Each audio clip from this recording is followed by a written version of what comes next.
Why is Caltrans advocating roundabouts? They're advocating roundabouts because of the safety improvements and the capacity improvements that they're seeing. And by capacity, you mean less traffic jams?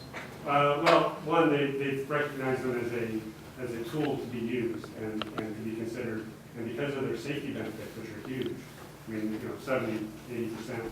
A lot of the Caltrans applications would be either rural roundabouts that have safety issues, or they'll be urban, ramp, termini, that sort of thing, that have capacity issues.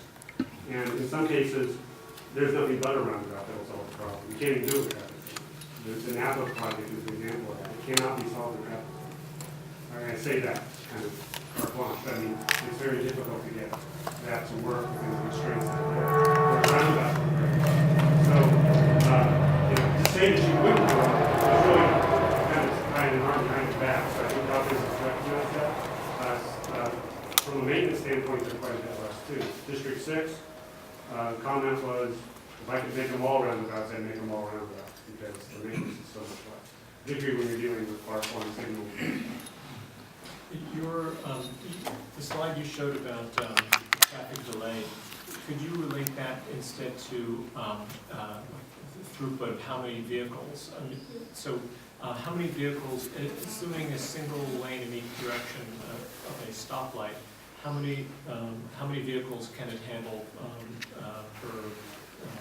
per hour versus a roundabout versus a stop sign?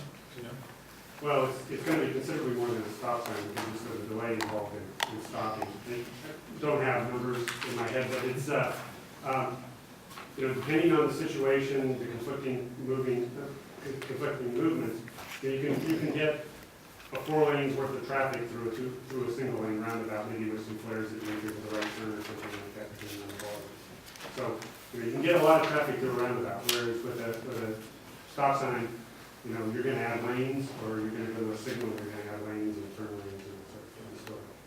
One other thing, you didn't answer the question I asked about how it is you can go from 4 lanes to 2 lanes in each direction through the addition of roundabouts. Is it the case that the reason why you can do that is with traffic signals, half the time there's no traffic at all, and half the time you have the traffic charging, whereas with a roundabout you have continuous flow and therefore more, is that how? Yeah, definitely. Basically what you're doing is with the traffic signal, you're platooning traffic, you're storing traffic at the light, and then you're sending it down the roadway. You need to have that capacity. So half the time the road is empty and half the time, and so that's... It's not being fully utilized. Right. With a roundabout, you're dispersing traffic, and so it's a little counterintuitive that, by not stopping traffic, you get more capacity. Even though they're moving slower. When you do the traffic signal, you go from 0 to 45 and 0 to 45. Well, the reason why I was asking this question is because there is under consideration is the notion of taking El Camino Real from 3 lanes in each direction to 2 lanes in each direction, and this is probably the only way we can do that without adversely creating a lot of traffic, in my humble opinion. Okay. Just a couple of questions, I guess. I'm trying to get some clarity. Caltrans's position is more so to do reductions and using roundabouts related to controlled intersections with lighting. Does that sound more reasonable? With lighting, with signals? Lighting, the signals? But just when you look at intersection control, you do what's called intersection control evaluation. You need to look at, stop and yield control and signal control. So it's the probability, you can increase flow by having a roundabout versus a controlled intersection with lighting. Well, what they look at is they look at everything. They're just looking at capacity. They're looking at safety. You have what they call measures of effectiveness. So they'll be looking at greenhouse gas emissions, maintenance. All those things will be categorized, and a box, the checkbox will go, which one's better. And at the end of that, you'll come to an evaluation and say, this one's the better solution. So that's the evaluations they're going through now. Part of the equation. So if you're in an intersection that's controlled by a stop sign, it would be used more to increase flow? More than likely. But it's also it's also Decrease, I would say decrease delay.